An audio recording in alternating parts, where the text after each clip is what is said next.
Olá, estamos aqui para mais uma aula da Escolha Educação, professor Michael aqui falando. E olha só, temos convidado aqui, professor Silvio Bedani. Como é que tá, mano? Beleza, Michael? Beleza. Grande prazer de estar aí junto com vocês nesse grande projeto que é o Escolha Educação. Opa, que maravilha. Para aulas de literatura, correto? Correto. E hoje Toda a vamos de minha quê? vida, né? Opa! 35 anos de profissão, apenas e tão somente 35 anos em sala de aula trabalhando literatura. Fiz toda a minha formação, né, na Universidade de São Paulo, famosa FEFELESH, saudosa FEFELESH, licenciatura, né, o bacharelado, depois emendei um mestrado em teoria literária, fiz o meu trabalho de mestrado justamente sobre Machado de Assis, os contos do Machado de Assis. Então, estamos aí, né, a grande paixão, né, para mim, eu tenho esse orgulho, né, de ter vivido, ganhado a vida com os livros, né, com a literatura. É a minha paixão e foi também o meu trabalho ao longo de toda essa trajetória. Pô, que legal, cara. E a gente vai começar então com uma aula sobre Quincas Borba, aproveitando aí que a FUVEST neste ano ainda conta, né, com a obra do Machado de Assis, para a FUVEST agora 2025, leitura obrigatória, Quincas Borba. E quem é o Quincas Borba, né? Um filósofo. Pois é. Olha aí, conversando com um filósofo. Acho Ele que é meio você cínico, é um filósofo, né, cara? um pouquinho melhor do que o Quincas Borba. Cínico, Total. tremendo de um canalha, né? Ele é cínico, né? Tem duas marcas aí, a história do cachorro, né? Que o cínico, o cinismo, cão, né? Nossa, Sim. tudo a ver, cara. Sim, sim. Machado, eu tava estudando outro dia Machado, a filosofia do Machado de Assis e Sim. tem uma comparação forte com Nietzsche, cara. Dá pra um dia a gente entrar nesses papos malucos aí. Você tá aqui com a gente nessa aula, nesse momento, ó, pode ter certeza que vai ser uma aula incrível, então não sai daí não desliga o vídeo. Se inscreve no canal se não for inscrito, curte, faz comentário, manda suas dúvidas, pergunta, pede outro livro, faz aí a sua vez de participar dessa comunidade, indica pros amigos, pra galera que tem aula, que tá precisando recuperar alguma coisa, e para aquela galera que tá sem aula, né? Tem, às vezes, por alguma questão até política, tá faltando, né? O professor não conseguiu dar aquela matéria, ou não teve uma conversa sobre esse livro, né? E bora ler, vamos discutir, vamos aprender mais sobre literatura. A gente tem que ler esses caras, não só pro vestibular, mas pra vida, né? Eu acho bastante importante. Então, ó, Silvião tá chegando na Escolha Educação. Bora nós? Maravilha, Michael. Grande abraço aí. Bora pra aula.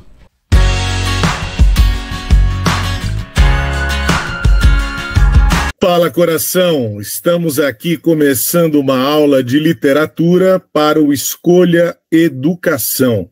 E hoje temos aqui ninguém mais, ninguém menos, né, do que o grande gênio da literatura brasileira, Machado de Assis. Machado de Assis está na lista de leitura obrigatória FUVEST com o livro Quincas Borba. Para a FUVEST agora 2025, o livro Quincas Borba será aí cobrado como leitura obrigatória. Só que para falar de Quincas Borba, a gente começa com Memórias Póstumas de Brás Cubas. 1881 é o primeiro livro da fase realista de Machado de Assis, e ele é considerado também o primeiro livro realista no Brasil, apesar de ser escrito por um defunto autor. Coisas de Machado de Assis, que a gente já vai entender daqui a pouco. Neste livro, Memórias Póstumas de Brás Cubas, aparece uma personagem chamada Quincas Borba. Então vamos lá, né? Eu gosto de falar sobre literatura lendo literatura, gente. Então aqui vai ser sempre o meu procedimento, né? A prioridade é ler com vocês e a partir dessa leitura é que a gente vai estabelecendo algumas interpretações.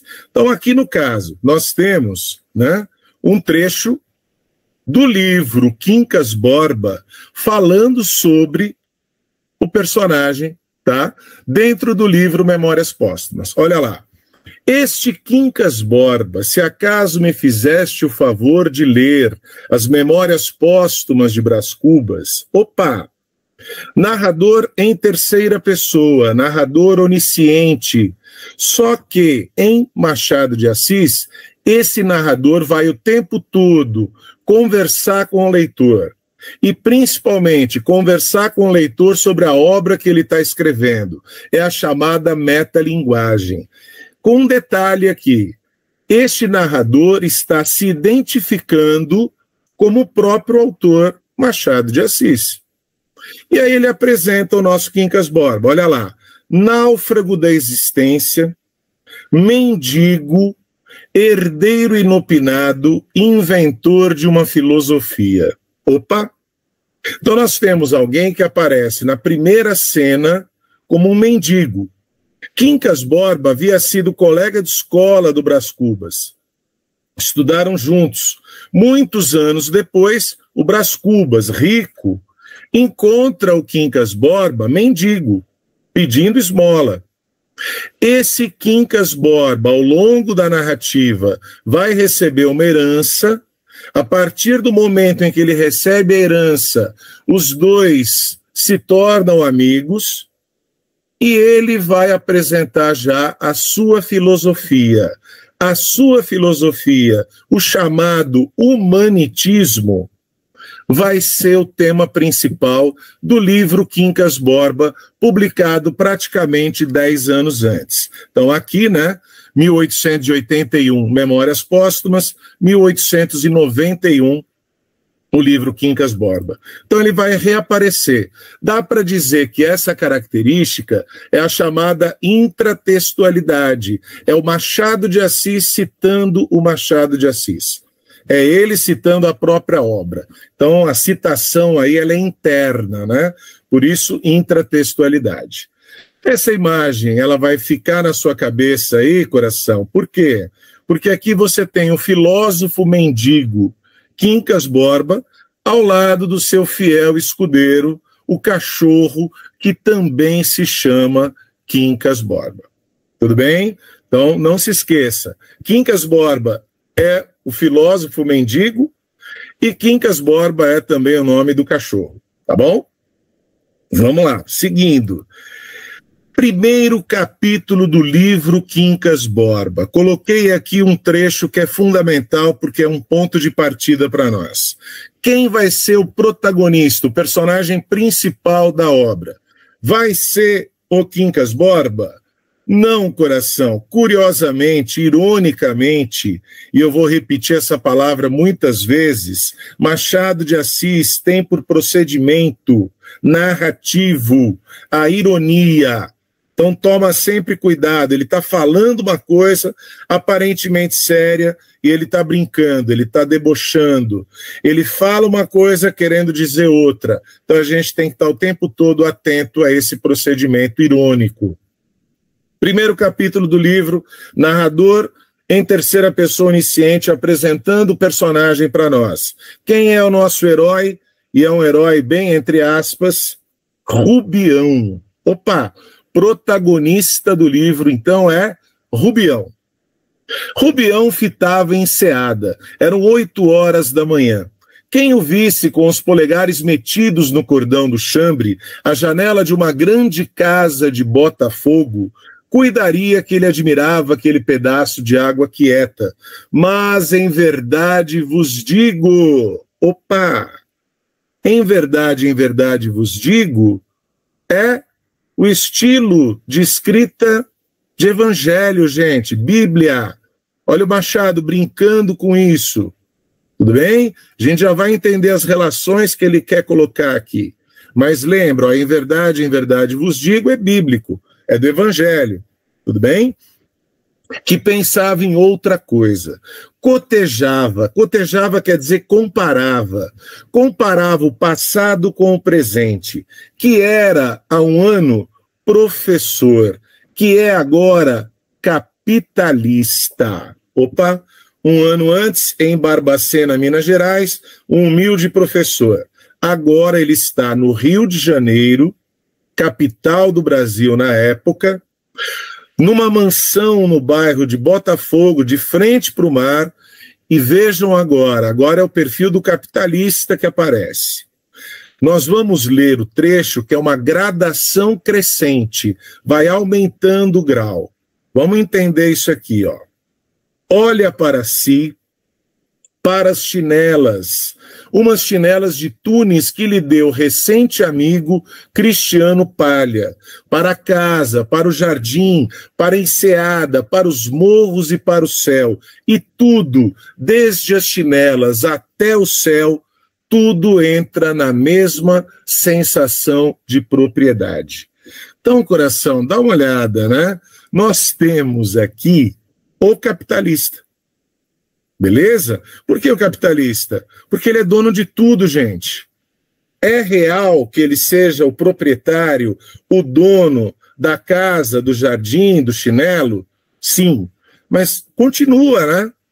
Ele vê o morro, ele vê o céu e tudo vai entrar na mesma sensação de propriedade.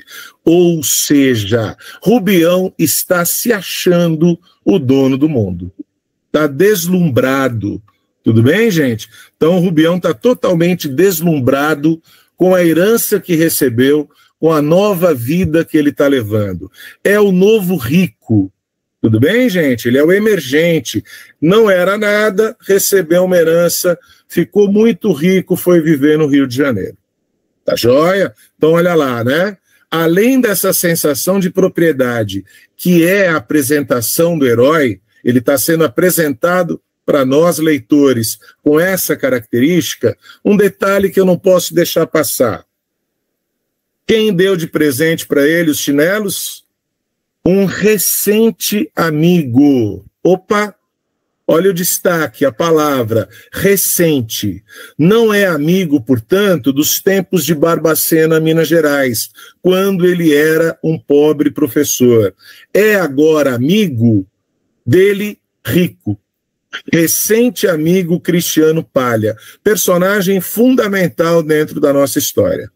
Tranquilo? Então grava aí, né? Primeiro, a sensação de propriedade. Segundo, o nosso Cristiano Palha aí como um recente amigo. Seguindo, coração, estamos agora aqui falando de intertextualidade. Primeiro falei de intratextualidade, que era Machado citando Machado. Agora, procedimento que é característico do Machado. Ele sempre vai recorrer à intertextualidade, diálogo entre textos. Ele vai estar o tempo todo na obra dele, de um modo geral, citando outros autores. Aqui, indiretamente, ele está citando Fausto, do alemão Goethe. Fausto é aquele personagem que faz o pacto com o diabo. Gente, ele entrega a alma para o diabo, Mefistófeles, que está aparecendo aqui, em troca, né, de fama, sucesso, riqueza. Então, vou ler o trecho. Um criado trouxe o café. Rubião pegou na xícara e, enquanto lhe deitava açúcar, ia disfarçadamente mirando a bandeja que era de prata lavrada. Prata, ouro, eram os metais que amava de coração. Não gostava de bronze, mas o amigo Palha, de novo, o amigo Palha, aparece o nome do personagem e aparece ao lado do nome o adjetivo amigo. Mas será que é amigo mesmo?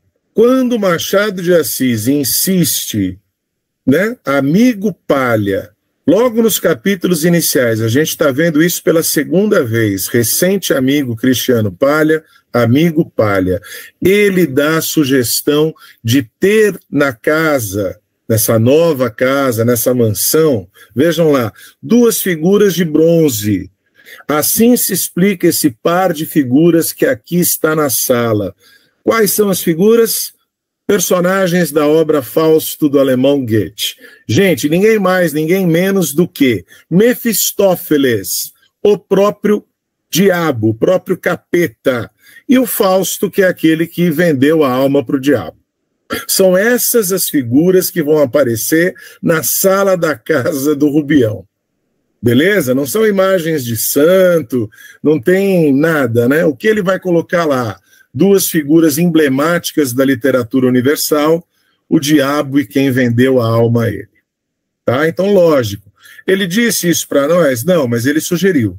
Então, você tem sempre que ficar atento aos subentendidos dentro da obra do Machado. Aquilo que está dito e aquilo que está subentendido. Beleza?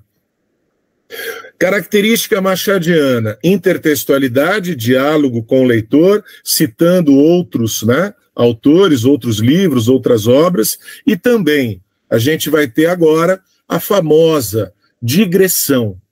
Ele interrompe a história que ele está contando e ele conversa com o leitor. Esse diálogo com o leitor, essa conversa com o leitor é o que a gente vai chamar de digressão.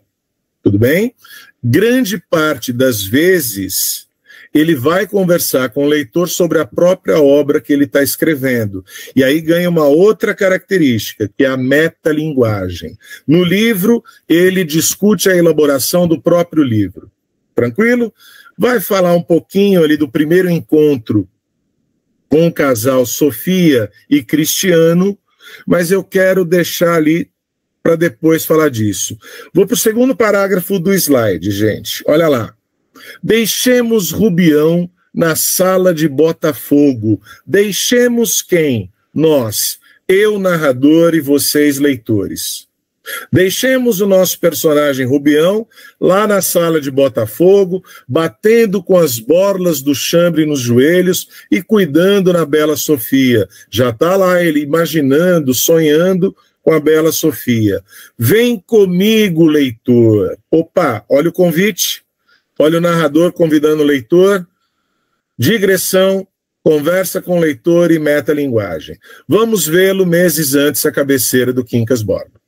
Tudo bem? Então, logo de início aqui, fundamental você entender o estilo machadiano, o jeito de escrever do Machado de Assis. O que entrou nesse jeito de escrever? Ironia, fundamental. Intertextualidade, diálogo com a tradição literária. Conversa com o leitor, digressão, metalinguagem. Tranquilo? Isso é fundamental não só para esse livro, mas para qualquer obra do Machado de Assis. Não esqueça. E agora nós vamos para o principal trecho do livro. Tudo bem? Esse texto, primeiro, ele é uma aula de como você deve escrever um parágrafo dissertativo argumentativo. Ele vai ter aí a introdução, o desenvolvimento e a conclusão. E ele é a síntese do livro, ele é o resumo da história. Vamos lá. Não há morte. O encontro de duas expansões, ou a expansão de duas formas, pode determinar a supressão de uma delas. Mas, rigorosamente, não há morte, há vida, porque a supressão de uma é o princípio universal e comum. Daí o caráter conservador e benéfico da guerra. Opa, essa é a tese que ele vai defender. Qual é a tese, qual é a ideia que ele vai defender? Exposta aqui na introdução. A guerra é benéfica. Opa, peraí. Está contrariando a lógica, está contrariando o bom senso. Todo mundo fala dos malefícios da guerra. O filósofo Quincas Borba, esta é a filosofia criada pelo Quincas Borba, vai defender a tese de que a guerra é benéfica, ela traz benefícios. Só que para explicar isso, como é que ele vai argumentar? Agora vai entrar o desenvolvimento. Gente, olha a ironia. Ele vai usar uma parábola. Quem é que falava por parábolas? Em verdade vos digo, Jesus Cristo. Jesus Cristo, para apresentar a sua filosofia de vida, a sua religião para os apóstolos, que eram pessoas simples, pescadores, ele utilizava parábolas. Religião, filosofia são assuntos bastante abstratos. A parábola é uma forma de você materializar, concretizar, transformar em imagens. Então ele está usando um procedimento do Cristo, só isso. O nome da filosofia do Quincas Borba é humanitismo. Cuidado, não é humanismo. E já vou antecipar, é exatamente o oposto do humanismo. Daí defender que a guerra é benéfica. Qual vai ser a historinha dele aqui, para resumir? Uma única plantação de batatas e 2 tribos. Se as 2 tribos dividirem as batatas fraternalmente, não haverá batata suficiente para alimentar todo mundo. A paz, nesse caso, é a destruição. A guerra vai ser a solução. Não tem batata para todo mundo, eles vão lutar pela batata. A tribo vencedora sobrevive, a outra tribo, né, se perde. Morrem os indivíduos, sobrevive a espécie. É isso que ele está dizendo. A espécie humana vai sobreviver. E, segundo a filosofia do Quincas Borba, irônica, extremamente irônica, sobreviverão os mais fortes. Se você já está lembrando de alguma coisa, ótimo. Já vou aqui lá para o final, que é a nossa conclusão. Esse trecho, gente, precisa lembrar, memorizar, porque ele é antológico, ele é muito famoso. Ao vencido, ódio ou compaixão, ao vencedor, as batatas. Então, a tribo perdedora, vencida, para ela, você vai dedicar ódio ou você vai dedicar compaixão, pena? Para os vencedores, teremos o quê? As batatas, a sobrevivência material. Tudo bem? Essa é a filosofia do humanitismo que o Quincas Borba, o filósofo Quincas Borba, vai passar, vai transmitir para o Rubião. É uma das heranças que ele vai deixar para o Rubião. Rubião, na cidade de Barbacena, era um humilde professor. A gente já vai ver isso logo em seguida. E ele se aproxima desse Quincas Borba e vai conviver com o filósofo e vai conhecer essa filosofia. Antes da gente falar do enredo, a gente tem que parar para pensar nessa filosofia do humanitismo. Gente, o Machado de Assis, em 1882, publicou um livro de contos fundamental na carreira dele, chamado Papéis Avulsos. Dentro de Papéis Avulsos, nós temos o conto Alienista, um conto grande. O Alienista já é uma grande ironia, um grande deboche que ele faz em relação à ciência da época. O Alienista conta a história do Simão Bacamarte. Simão Bacamarte era um médico psiquiatra. Na cidade de Itaguaí, interior do Rio de Janeiro, ele tem poder absoluto e ele recolhe na Casa Verde, que é o hospício da cidade, todos aqueles que ele considera loucos. Ironia machadiana, ele vai recolher no hospício 4/5 da população.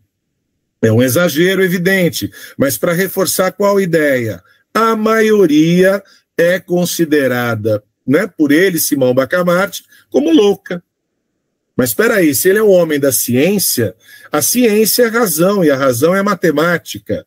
A maioria é que decide a norma. O que é normal é decidido pela maioria. Se a maioria é louca, o que faz, então, o médico Simão Bacamarte? Tira do hospício os 80% de loucos e interna os 20% de normais. Qual vai ser o trabalho dele agora como médico?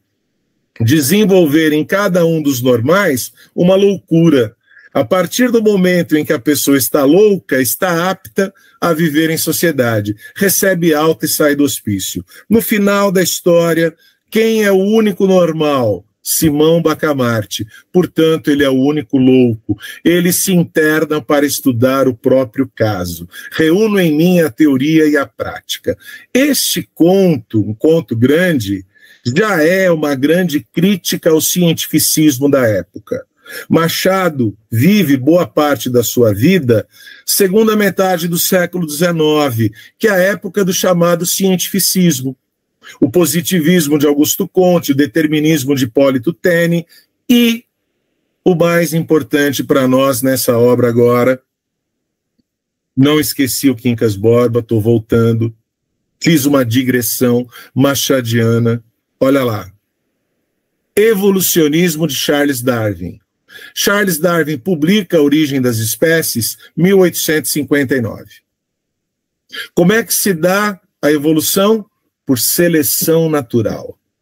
Qual é a frase que você estudou lá? Apenas os mais aptos, apenas os mais fortes sobrevivem. Opa!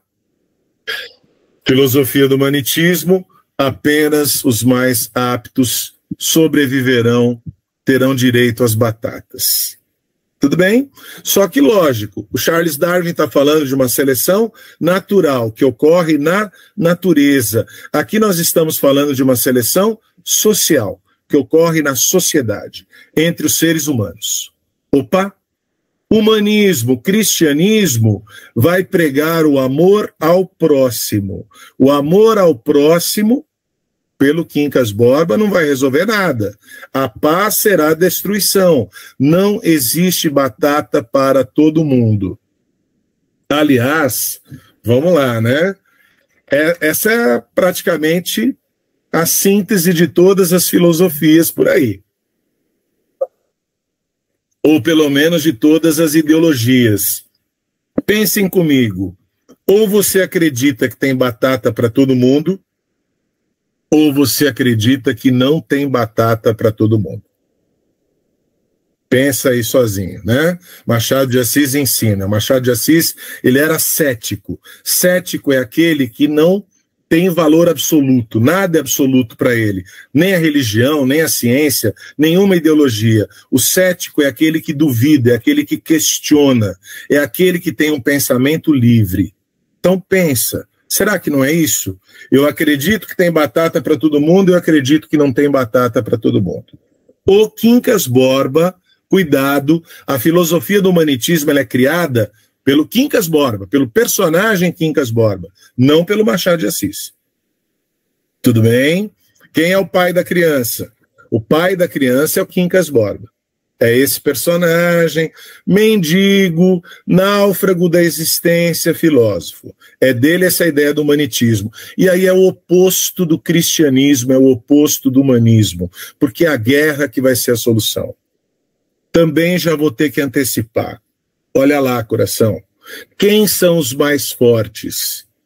O Machado de Assis vai acreditar na meritocracia. Os mais fortes são os mais preparados. Eles mereceram a vitória. Cuidado, coração. Na história que ele está contando para nós, os mais fortes são os mais inescrupulosos. São os antiéticos. Tá joia? Depois, no final, a gente retoma essa ideia.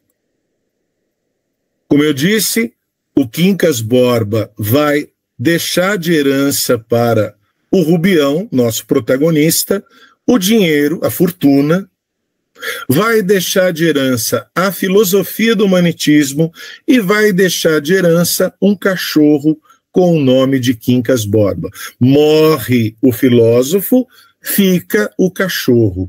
O cachorro vai permanecer até o último capítulo. O cachorro vai ser o quê? A continuidade dele. É como se o cachorro fosse o quê? Uma testemunha de tudo que vai acontecer na vida do Rubião.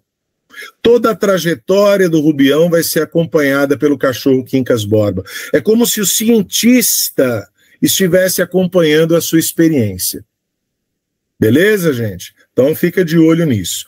Essas são 3 heranças. Vai ter uma 4ª herança, daqui a pouco a gente chega nela. Para que aconteça conflito, né? A gente tem que, né, ver aí a chegada do casal Palha na vida desse Rubião. Rubião está saindo de Barbacena para ir curtir a vida no Rio de Janeiro, na capital. Ele poderia ter ficado em Barbacena como a pessoa mais rica da cidade. Teria sido outra a história dele? Certamente. Mas ele decidiu ir para o Rio de Janeiro. No caminho, olha o detalhe, na estação de Vassouras, entraram no trem Sofia e o marido, Cristiano de Almeida e Palha. Os nomes não são gratuitos, né? Sofia é sabedoria, a filosofia do Michael aí, né?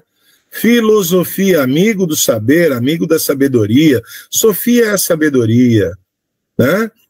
Agora, vejam o sobrenome deles. O sobrenome deles é Palha. E eles subiram na estação de Vassouras. Vassoura de palha. É à toa, gente? Não. Por que não? Porque eles também têm uma origem rasteira, eles têm uma origem humilde. Nem Sofia, nem Cristiano nasceram em berço esplêndido. Tudo bem? Então são os famosos golpistas que precisam ter uma oportunidade para subir na vida. Essa oportunidade acabou de aparecer na hora, né, em que eles subiram no trem. Dá uma olhada. Ele acabou de conhecer o casal. Olha o diálogo. Meu desejo é ficar, e fico mesmo, acudiu Rubião. Estou cansado da província, quero gozar a vida. Pode ser até que vá à Europa, mas não sei ainda. Os olhos do Palha brilharam instantaneamente. Por que os olhos do Palha brilharam, gente? Porque o Palha percebeu na hora, né? Quem é esse Rubião? É um matuto, é um caipira, é um ingênuo, é um inocente. Rubião saiu de Barbacena, mas Barbacena não saiu de Rubião. Como é que você fala para uma pessoa que você acabou de conhecer que você está rico com a herança que recebeu? Ele entregou de bandeja. Tudo bem, coração? Então aqui, né, o Cristiano Palha percebeu na hora que essa é a grande oportunidade da vida dele. Tá joia? Então, não deixa de lado isso aí não, porque isso é fundamental para a gente entender o livro. Deixei um recadinho ali embaixo, né? Musiquinha que todo mundo conhece aí.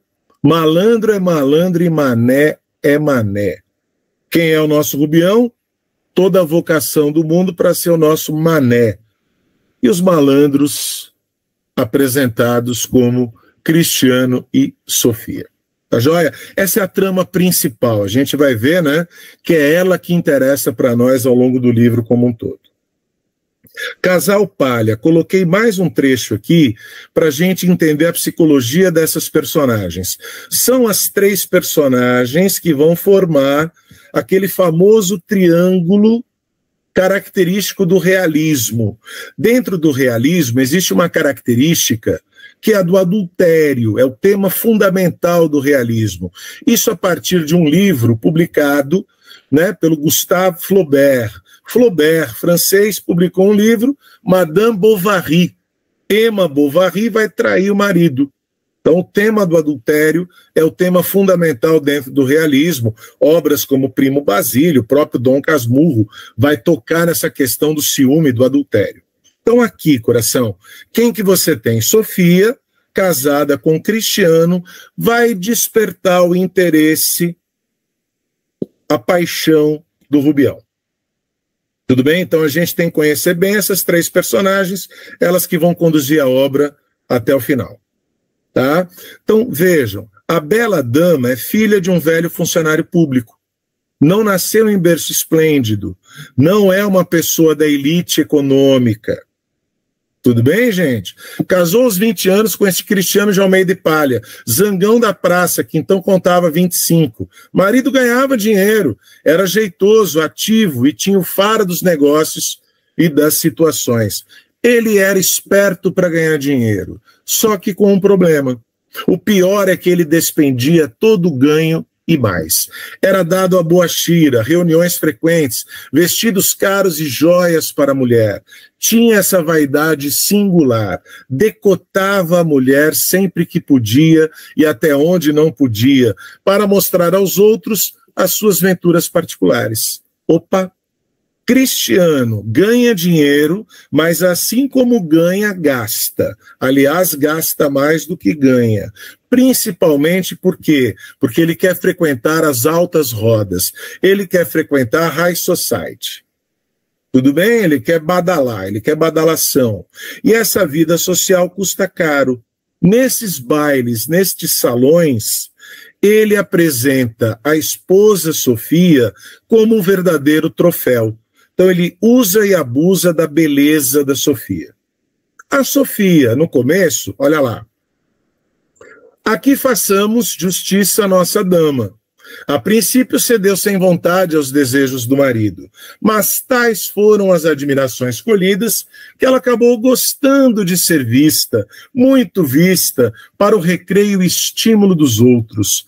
Não a façamos mais santa do que é, nem menos. Olha o compromisso do Machado com o realismo.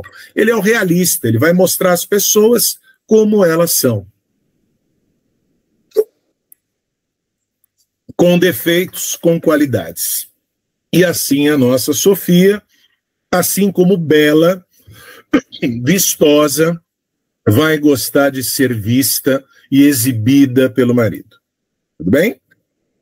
Já entenderam, então, o Rubião está vivendo na mansão no bairro de Botafogo. Quem frequenta a casa dele o tempo inteiro? Casal de amigos, Cristiano Palha, Sofia Palha. O Rubião se interessou por ela. Ela é uma mulher casada. Não tem problema, ele continua interessado por ela. Ele acredita que em algum momento vai conseguir ter um relacionamento amoroso com a Sofia. A Sofia diz para o marido. A Sofia vai contar para o marido Cristiano Palha que o Rubião se declarou para ela. Gente, olha agora a reação. O Rubião era preciso nem desaprová-la, nem aceitar a proposta. Mas, meu amor, eu devo-lhe muito dinheiro. Entenderam a jogada aqui? O marido, Cristiano, sabe que o Rubião está dando em cima da mulher dele? Sabe. Sabe e usa isso. Vai se tornar sócio do Rubião, vai se aproximar do Rubião, vai pedir dinheiro emprestado para fazer negócios. E enquanto o Rubião está lá enredado pela Sofia, pela bela Sofia, ele vai se aproveitando da forma que puder. Então a Sofia, gente, extremamente esperta, né? Ó, a sabedoria da Sofia. Sofia é quase um ensaio para se chegar na Capitu do Dom Casmurro, né? Essa Sofia dá corda para o Rubião, faz o Rubião acreditar que vai conseguir alguma coisa, quando ele se aproxima, ela tira o time de campo.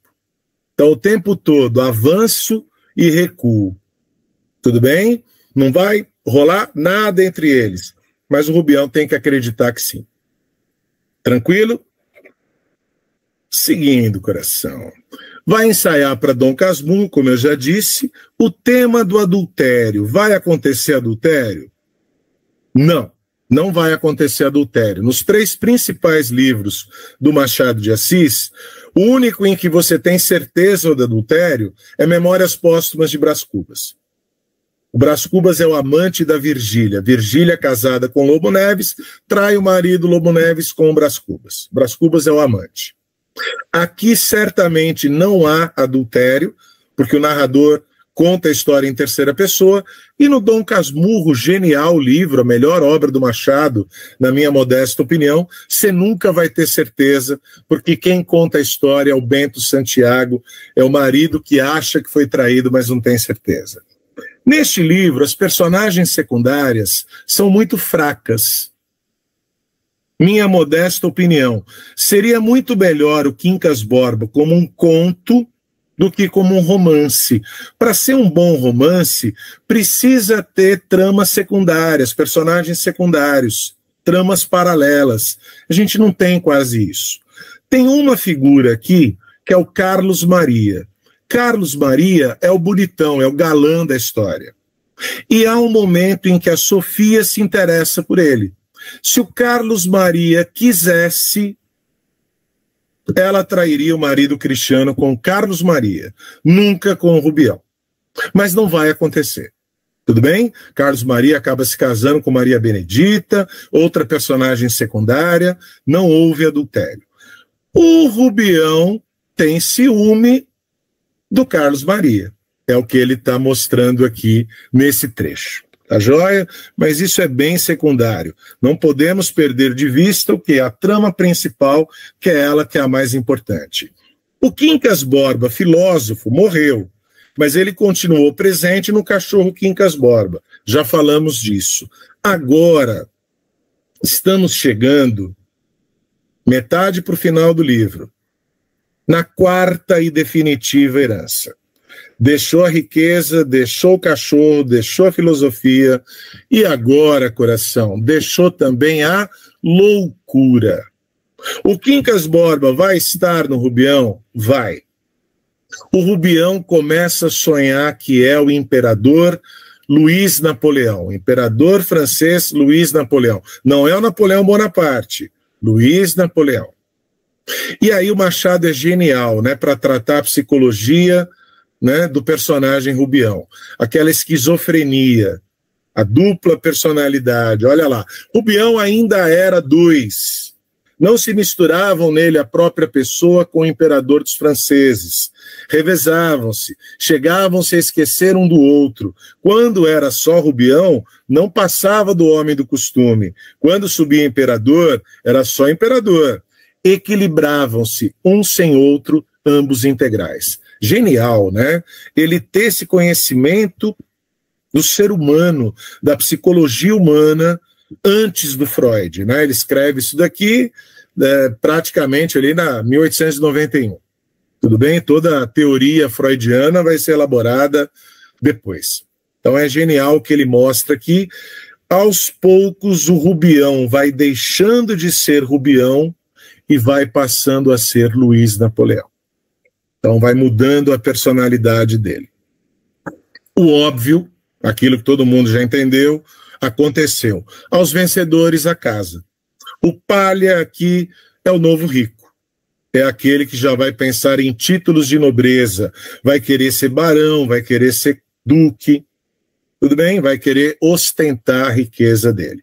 Ou seja, aos poucos ele foi roubando, vamos usar a palavra certa, né?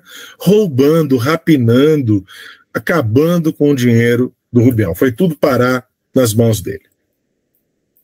Rubião, gente, enlouquece, vive um tempo como louco no Rio de Janeiro, marginalizado, e no final, nos últimos capítulos, já estamos chegando lá, ele volta para Barbacena. Volta para Barbacena e aqui nós temos aquela cena patética. Pathos, do grego, é sentimento. Patético é o sentimental. É aquilo que é escrito para comover. Olha lá. Rubião, logo que chegou a Barbacena, exclamou parando: ao vencedor as batatas. Rubião, que aos primeiros pingos deixara a igreja, foi andando rua abaixo, seguido sempre do cão, faminto e fiel, ambos tontos debaixo do aguaceiro, sem destino, sem esperança de pouso ou de comida. A chuva batia-lhe sem misericórdia. Então imagine a cena, aquela tempestade caindo, um maluco, mendigo, filósofo, mendigo, louco, a mesma trajetória do Quincas Borba. Está percebendo? Herança, a mesma situação. E agora de volta a Barbacena. Ele andando na chuva sem perceber nada, seguido apenas do cachorro Quincas Borba. Estão os dois lá, debaixo de chuva. Poucos dias depois morreu. Não morreu súdito nem vencido, antes de principiar a agonia, que foi curta, pôs a coroa na cabeça. O rosto conservou porventura uma expressão gloriosa. Guardem a minha coroa, murmurou, ao vencedor. A cara ficou séria porque a morte é séria. Aqui a loucura dele foi uma bênção. Por que foi uma bênção? Porque ele não morreu sofrendo, ele não morreu como o Rubião enganado, traído, roubado. Ele morreu como o imperador Luiz Napoleão. Ele morreu com a coroa na cabeça. Então a loucura para ele, aquele mecanismo de defesa, né, foi uma bênção. Que ele morreu, vamos lá, né, até feliz, acreditando-se ali o vencedor e com a coroa de imperador na cabeça. Último slide, para a gente fechar com o último capítulo do livro. Quem é, na verdade, o nosso protagonista? Será que o protagonista é realmente o Rubião? Ou o Rubião é só a experiência do Quincas Borba? O Rubião comprovou a tese do humanitismo, não como um vencedor, mas como vencido.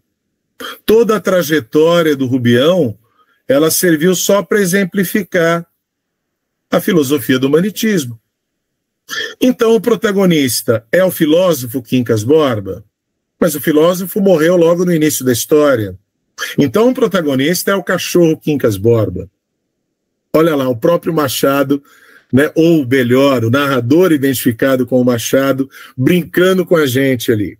Queria dizer aqui o fim do Quincas Borba, mas vendo a morte do cão narrada em capítulo especial, é provável que me pergunte se o seu defunto homônimo é que dá título ao livro, e por que antes um que outro? Ele não vai responder. Não precisa, né? Um está dentro do outro. A ideia é que é a mais importante aqui. E aí eu desfecho a conclusão, mais uma vez na linha do deboche e da ironia. Eia, está conversando com o leitor. Chora, chora tu, leitor. Os dois recentes mortos, se tens lágrimas. Se só tens riso, rite. É a mesma coisa. O cruzeiro, que a linda Sofia não quis fitar, como lhe pedia Rubião, está assaz alto para não discernir os risos e as lágrimas dos homens. Ou seja, não vai mudar nada. Ao vencido, ódio ou compaixão. Você quer ter raiva do Rubião? Pode ter raiva à vontade. Ele foi um imbecil, ele não percebeu que estava sendo roubado, ele foi querer se apaixonar por uma mulher casada, ele não percebeu que a mulher não queria nada com ele. Então você pode ter todos os motivos do mundo para ter raiva. E também você tem todos os motivos para ter pena. Vai mudar alguma coisa? Não vai mudar nada. Então, para o Machado de Assis, esse humanitismo é o modo como funciona a sociedade. Olha a visão extremamente crítica que o Machado tem do homem e da sociedade. Entre os homens funciona essa seleção. Os mais aptos sobrevivem. Quem são esses mais aptos? Os inescrupulosos. Tudo bem, coração?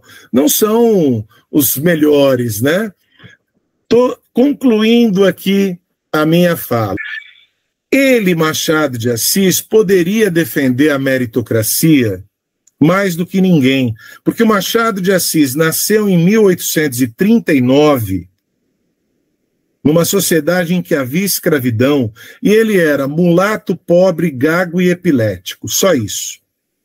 Nunca frequentou faculdade, era autodidata. Um padre abriu a biblioteca para ele e ele praticamente leu tudo o que tinha lá. Ele se fez sozinho. É aquilo que o capitalismo adora exaltar, né? O homem que se fez sozinho. Com 50 anos de idade, ele era reconhecido publicamente como grande escritor brasileiro, o maior, o principal escritor brasileiro. 1896, 97, vai ser o presidente fundador da Academia Brasileira de Letras, conhecida como a Casa de Machado de Assis. Poderia ele defender a meritocracia? Poderia. Mas aqui, coração, quem são esses vencedores? Venceram por mérito, venceram por qualidade, por serem os mais fortes? Que força é essa? Tudo bem? Então é isso que eu quero que você pense aí e reflita sobre o livro. Tá joia? Valeu, coração. Aquele abraço, pedindo para você aí apoiar, né, o nosso Escolha Educação da melhor forma que você puder. Pode ser curtindo, contando para os amigos, espalhando aí a nossa notícia para todo mundo, tá bom? Tá cheio de aula aqui, filosofia, matemática, história, geografia, tudo bem? Então, por favor, divulga aí o nosso canal para todo mundo. Aquele abraço, coração. Valeu! Até a próxima. Tchau, tchau.